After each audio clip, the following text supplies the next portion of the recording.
այս վերջին շաբաթը ինձ համար առանձնացավ երկու հարցազրույցով։ Հայաստանի Հանրապետության նախկին գլխավոր դատախազի եւ ազգային անվտանգության տնօրենի նախկին ժամանակավոր պաշտոնակատարի հարցազրույցներով։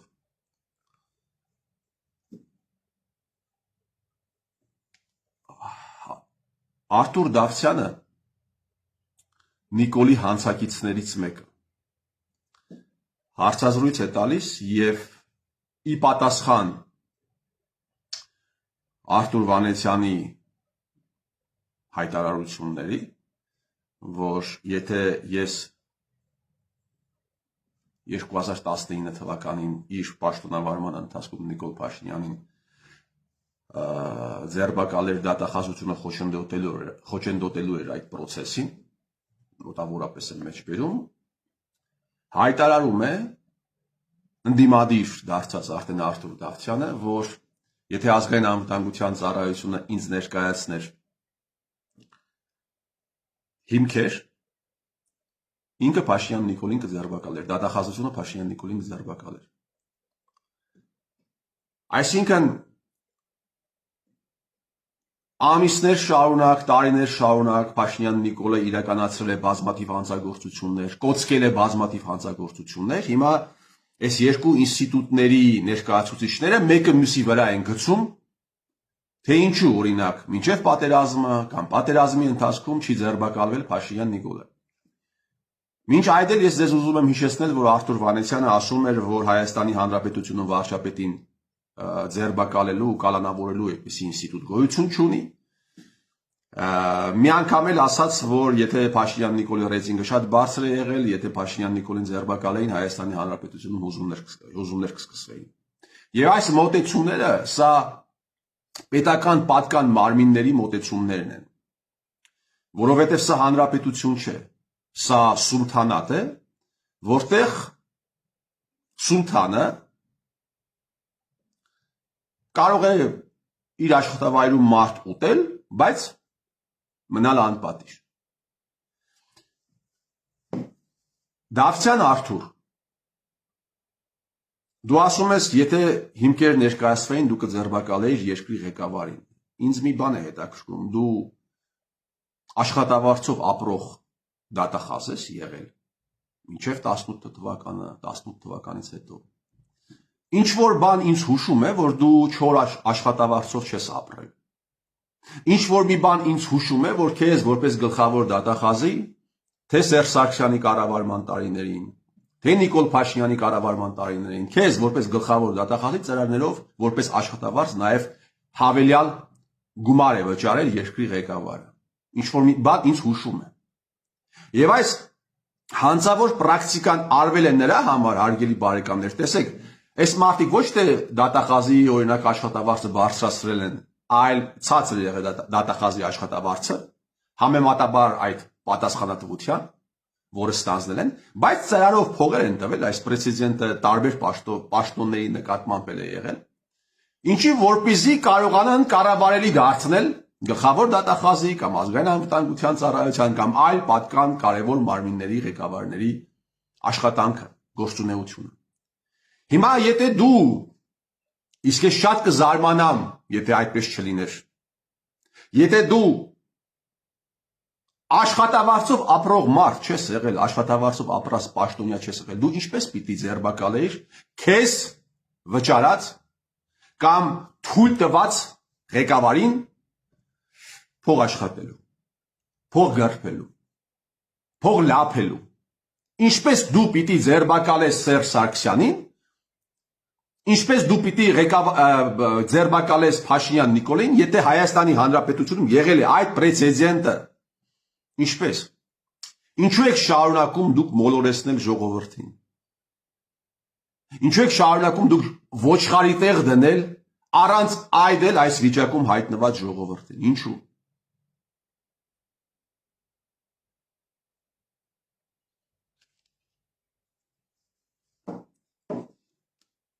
Ինձ մի անգամ, անունը բնականաբար չեմ կարող նշել, ազգային ժողովի նախկին падգամավորներից մեկը ինձ մի անգամ ասաց, որ դու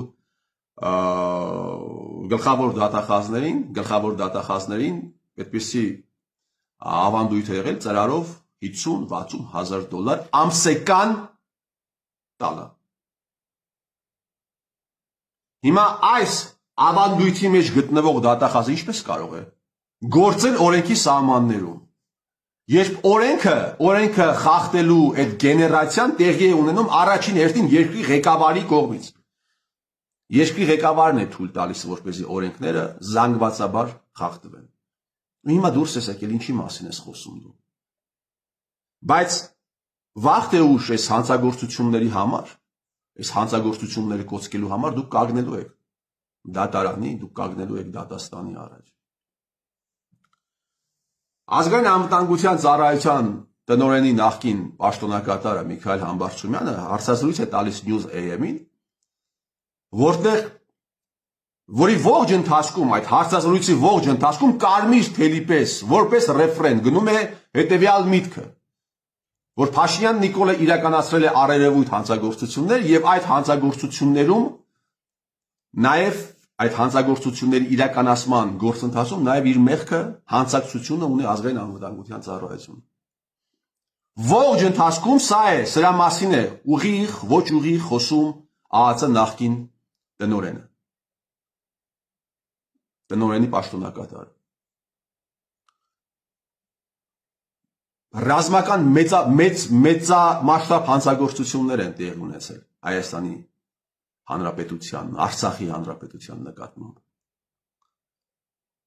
Հոկտեմբերի 10-ի հրադադարն է խախտվել։ Այդ գործը չի քննվում պարլամենտում, հասկանում եք, հարգելի բարեկամներ։ Գիտենալով հանդերձ, որ երկիրը վարի է գնում, այս մարդիկ խախտում են հրադադարը։ Պարզ է, չէ՞ ինչի համար են խախտել հրադադարը, որպեսզի ամբողջապես վարի տան։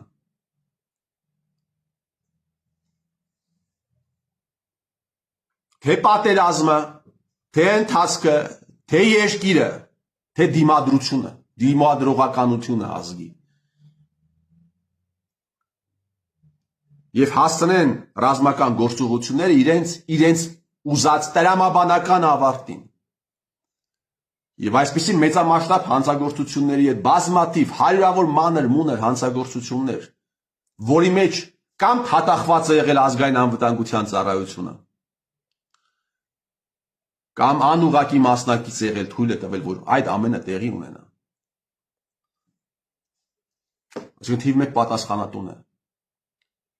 Եվ այս ամենը հասկանալու համար 7 դիպլոմ պիտի չունենաս, 10 ինստիտուտ պիտի ավարտած չլինես։ Ազգային անվտանգության ծառայության ուղղություններից մեկը, ֆունկցիաներից մեկը հանցավորության դեմ պայքարն է, որը ամբողջապես ձախողել են, ամբողջապես։ Կազմակերպել են դավադրություններ հայ ազգի նկատմամբ, 16 թվի ՊՊՑ գնդի գրավումը տեղի է ունեցել ազգային անվտանգության ծառայության կողմից կազմակերպված։ Ինձ մի անգամ մի սպա պատմեց, թե ինչպես էին այդ 16 թվականի հուլիսից առաջ ուղղակի այն անձինք, ովքեր հետագայում մասնակցեցին, իրականացրեցին գնդի գրավումը, որոնք եղել են ամբողջությամբ հսկողության տակ ազգային անվտանգության ծառայության եւ հանկարծ մի քանի շաբաթ այդ օպերացիայից առաջ հանվում է բոլոր տեսակի հսկողությունները, նարուշկա կոչվածները։ Դու սրա մասին տեղյակ չես եղել, Միքայել Համբարձումյան։ Դու տեղյակ չես եղել, որ այդ խմբավորման բոլոր ներկայացուցիչների նկատմամբ անհատական եղել է հսկողություն, բայց հետո հանվել են դրանք։ Դու տեղյակ չես եղել։ Դու տեղյակ չես Ալիևի այն հայտարարության, որ ասում է, երբ բանը գալիս հասնում էր հողերը հանձնելուն Հայաստանի Հանրապետության իշխանությունները կազմակերպում էին գնդի գրավում, կազմակերպում էին հեղափոխություն։ Դու չես լսել։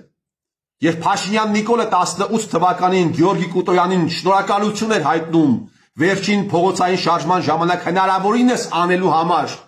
դու այդտեղ չէիր, Միքայել Համբարձումյան, դու այդտեղ չէիր։ Դու Փաշինյան Նիկոլի դեմը վերընկած չէիր։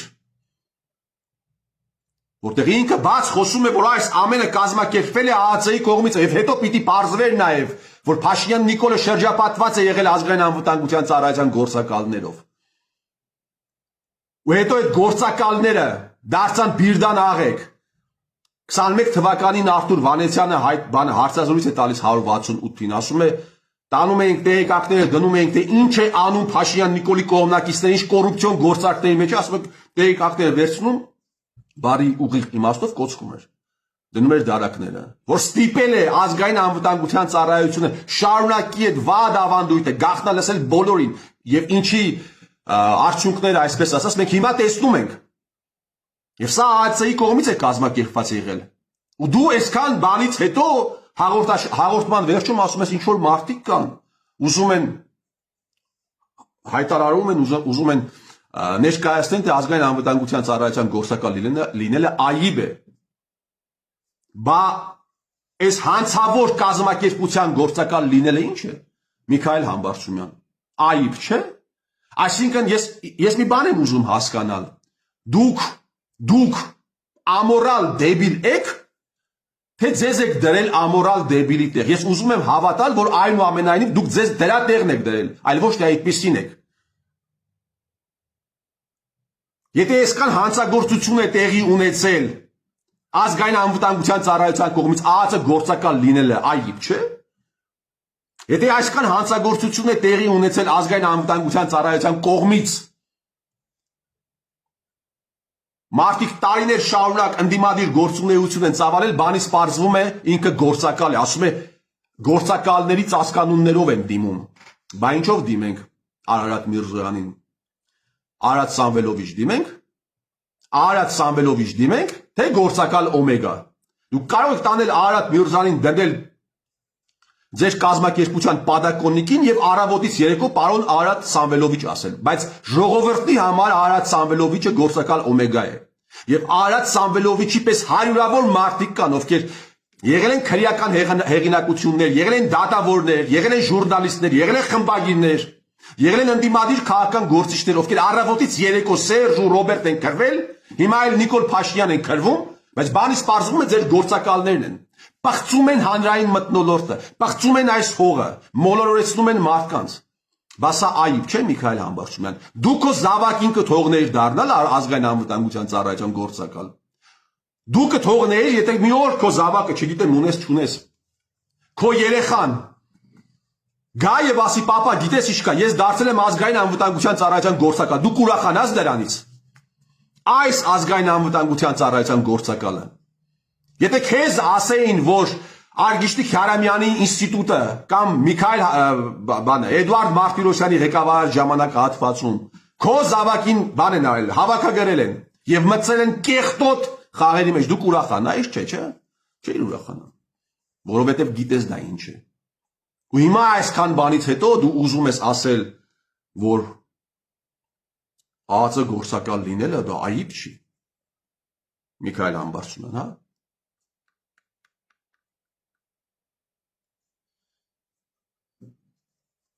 Հայաստանի Հանրապետությունում, հարգելի բարեկամներ, քաղաքականությունը որոշվել է,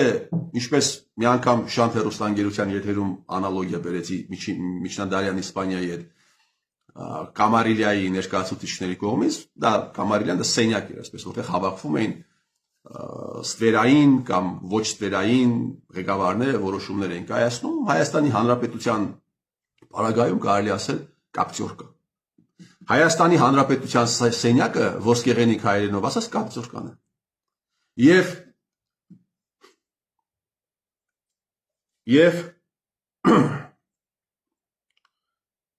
այդ կապտյորկայի ներկայացուցիչները իրենց որոշածը իրականացրել են մեծամասամբ ազգային անվտանգության ծառայության միջոցով։ Այս բոլոր հանցագործությունների հիմքում այդ հիմնարկն է։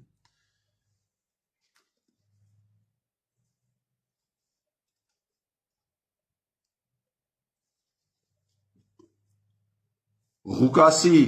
8-րդ գլխի 17-րդ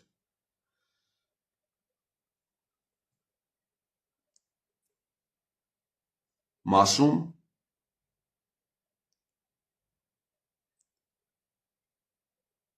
որովհետև ծածուկ բան չկա, որ չհայտնվի, եւ ոչ թակուն բան, որ չիմացվի եւ չհայտնվի։ Ամեն գաղտնի բան, ամեն հանցավոր բան վաղ թե ուշ դառնալու է հրապարակային։ Միքայել Համբարձումյան, Ազգային անվտանգության ծառայության նախկին տնօրեններ, Արթուր Դավթյան, Հայաստանի Հանրապետության նախկին գլխավոր դատախազներ, ամեն ծածուկ հանցագործ բան գրված է Սուրբ գրքում։ Դառնալու է հայտնի։ Կպահեք 1 օր, կպահեք 10 օր, կպահեք 1 տարի, բայց կգա ժամանակ, եւ Հայաստանի Հանրապետությունում դատախազը փաստաթղթերով կմտնի հանրային հեռուստաընկերություն եւ ժողովրդին կներկայացնի այն դավադրությունը, որը տեղի է ունեցել հայ ազգի նկատմամբ։ Հայի միջոցով տեղի է ունեցել հայ ազգի նկատմամբ։ Անուններով, ազգանուններով, փաստերով կգա ժամանակ, հարգելի բարեկամներ, երբ Հայաստանի ղեկավարը բարձր ամբիոնից կներկայացնի ամբողջ աշխարհին, թե ինչ դավադրություն են իրականացրել հայերը, ընդհանրապես, մասնավորապես հայերի նկատմամբ, այդ օրը կգա։ Կներկայացվեն փաստեր, որը ընդամենը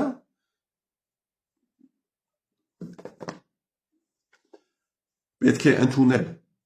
Փաստերի դեմ չի կարող ոչ մեկը կռիվ տալ։ Ինչ եք անելու այդ ժամանակ։ Ինչ եք անելու։ Ներողություն եք խնդրելու։ Միքայել Համբարձումյանը ասում է ազգային անվտանգության ծառայության սպաները դե չեն կարողանում դուրս գալ, որովհետև աշխատանքի տեղավորման հետ կարող է, ես մոտավորապես եմ մեջ բերում, խնդիրներ կարող է առաջանալ, նաև հիպոթեկներ ունեն։ Միքայել Համբարձումյան, ազգը, ժողովուրդը, սովորական քաղաքացիները կրակն են ընկել, որ ազգային անվտանգության ծառայության սպաները հիպոթեք ունեն։ Մարդիկ կրակն են ընկել ԱԱՑ սպաների հիպոթեկների ձեռքը, որ այսպիսի բաներ են տեղի ունենում։ Այս Վարդան Ղուկասյանը ասում է երկիրը իր կարծիքով պետք է անդամակցի Ռուսաստան-Բելորուս միությանը, գործ են հարուցում դրա համար։ Շատ լավ, շատ լավ։ Բայց այդ դեպքում Արցախը Ադրբեջանի կազմում ճանաչածի նկատմամբ ինչ պիտի հարուսվի Միքայել Համբարձումյան, գլխավոր դատախազ Արթուր Դավթյան, գլխավոր դատախազ Անահիտ Վարդապետյան, ինչ պիտի հարուցվի։ Արցախը Ադրբեջանի կազմում ճանաչածի նկատմամբ ինչ պիտի հարուցվի։ Եթե մի դեպքում գործ է հարուսում, մյուս դեպքում պիտի այդ մարդուն ոտից կախեն հրապարակում։ Այն դեպքում, երբ ճանաչում է 91 թվականի փաստաթղթերով, այսինքն օֆիցիալ ընդունում է, որ այն մարդիկ, ովքեր կռիվ են տվել, ծառայել են այդ կողմերում, եղել են օկուպանտ խուժաններ, այդ մարդիկ, այդ մարդկանց նկատմամբ ինչ պետք է հարուցվի։ Եթե մարդը ասում է Ռուսաստան Բելորուս միությանը կողմ եմ։ Այդ դեպքում այն մարդիկ, ովքեր նախաձեռնություն են կազմել, երբ ստորագրահավաք էին իրականացնում Եվրամիությանը անդամակցելու համար, այդ մարդկանց նկատմամբ ինչ պետք է կազմվի։ Թե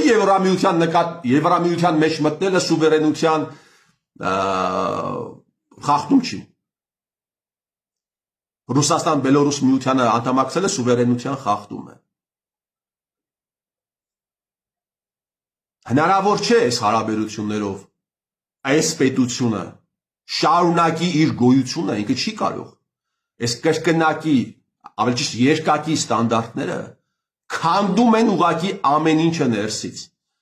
Վերջնականապես քանդում են։ Եթե վաղը մյուս օրը ասենք Ավինյան Տիգրանը հայտարարի, որ Հայաստանը պիտի անդամակցի թուրքական պետությունների կազմակերպությանը, դուք գործ կհարուցեք։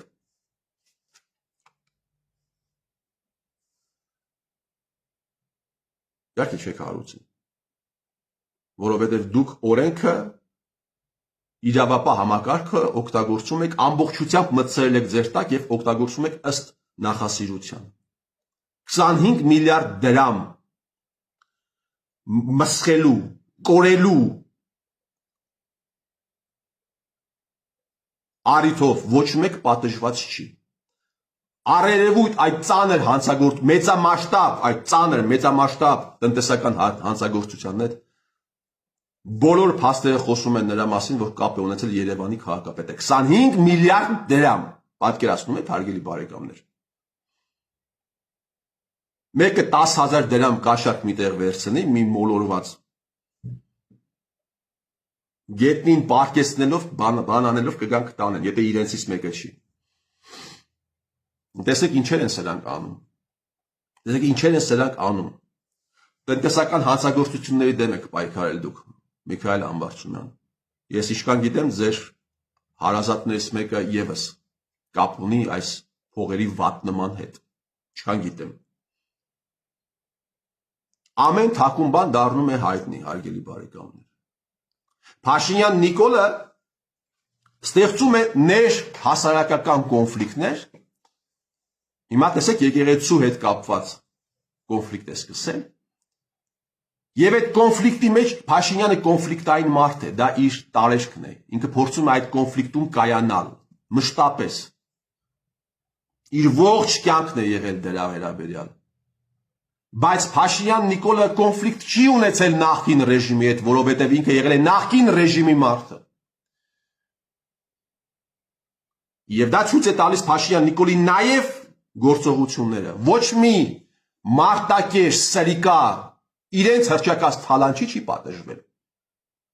Ընտրությունները կեղծելուց էր խոսում, մարտի 1-ից էր խոսում, հոկտեմբերի 27-ից էր խոսում։ Ոչ մի բան չկա։ Ոչ մի բան։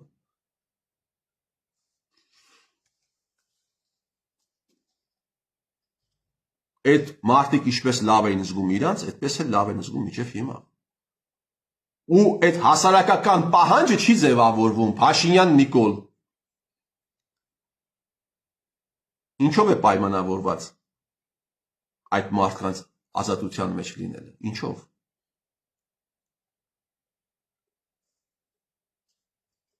Հիմա ստեղծել է եկեղեցու հետ կոնֆլիկտ, ինքը կայանում է հիմա էլ եկեղեցու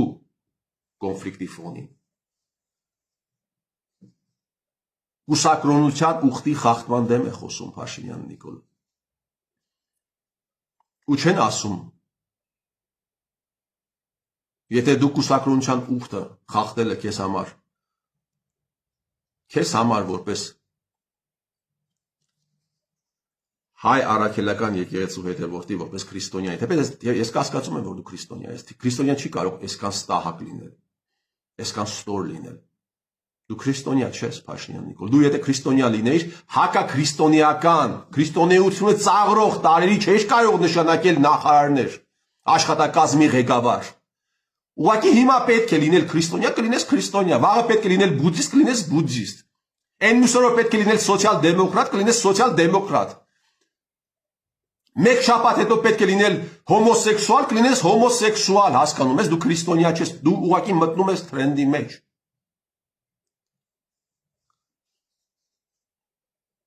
Բա ինչու ես Արայիկ Հարությունյանին դու նշանակել աշխատակազմի ղեկավար։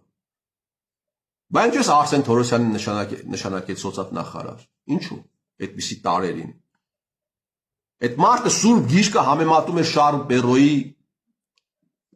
հեքիաթների հետ։ Դա նորմալ է քեզ համար, Փաշինյան Նիկոլ։ Բա եթե կարմիր գիծ է քեզ համար ուխտը խախտելը, Արգիշտի Քյարամյանի հայրը ըստ ամենայնի կոտայքի կուսակրոն քահանան է։ Եվ այդ կուսակրոն քահանան ոչ միայն զավակ ունի եւ զբաղեցնում է թեմի առաջնորդի պաշտոնը, այլ նաեւ այնպիսի զավակ է մեծացրել, որը քաղմասնելու մարդկանց է խոշտանգել, իր կաբինետում զոհված զինծառայողների ծնողների վրա է հարձակվել։ Ու սա խնդիր է, Փաշինյան Նիկոլ, եւ քեզ համար, եւ այն մարդու համար, ում դեմ դու պայքարում ես, Կաթողիկոսի համար։ Երկուսիդ համար էլ սա խնդիր է։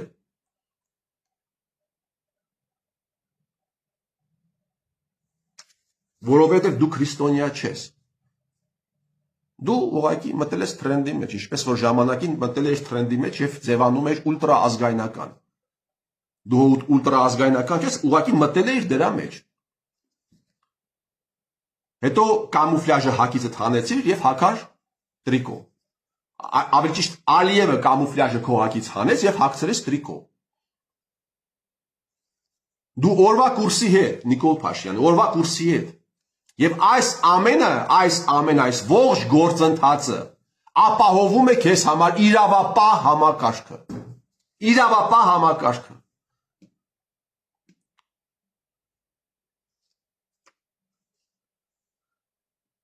Ամեն թաքուն բան դառնում է գաղտնի։ Ամեն բան։ Մարդիկ փաստերով գլխավոր դատախազից կամ ազգային անվտանգության ծառայության տնօրենից, պատիվ ունեցող աֆիցերից, պատիվ ունեցող լսելու են, թե ինչ դավադրություն է իրականացվել հայ ազգի հետ նախկին սրիկաների եւ այս սրիկաների կազմակերպմամբ։ Որովհետև կեղտոտ գործ կար անելու Փաշյան Նիկոլ եւ ընտրեցին ամենանենգ գործակալներին եւ ժողովրդի լեզվով ասած բոզերը գերակատարեցին։ Հարավային Կովկասում սահմանները փոխվել են, հայ էլ կփոխվեն։ Հայ էլ կփոխվեն սահմանները։ Ինձ դա չի հետաքրքրում, դա պատմական իրողություններ է, չի կարող Հարավային Կովկասի նման տարածաշրջանում սահմանները մնալ անխախտ։ 100-ամյակներով, բայց ինչ ուզում եմ միայն մեկ բան։ Երբ եք դուք կանգնելու դատարանի, երբ եք դուք կանգնելու դատաստանի առաջ, այդ դա է ուզում։ Երբ են ամբողջապես ջրի երես դուրս գալու այդ կեղծ հեղափոխության հետ կապված հանցավոր նյութերը եւ այն ռազմական հանցագործությունները, որ տեղի են ունեցել 44 օրերի ընթացքում։ Ում հրամանով է խախտվել։ Ում հրամանով է, ում ցուցումով է խախտվել հոկտեմբերի 10-ի հրադադարը։ Ազգային ժողովի ստահակ պատգամավորներ, ընդդիմադիր։ 5 տարի դուք այս մասին լռեցիք։ 5 տարի դուք այս մասին լռեցիք։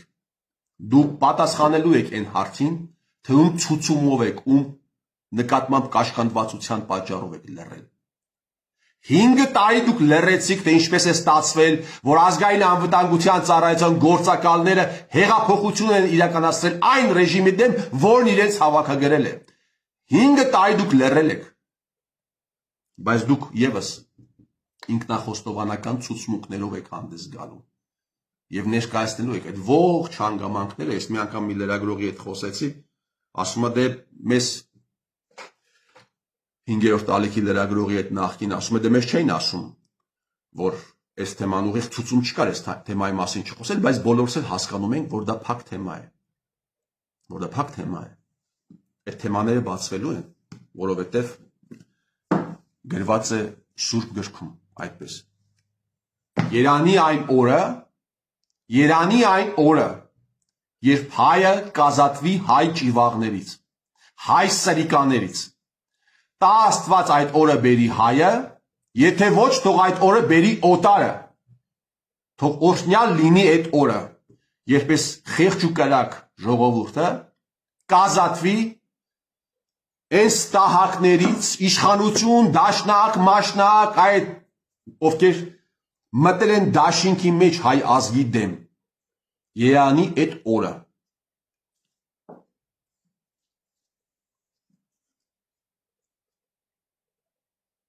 Եվ վերջում, Նիկոլ Փաշինյան,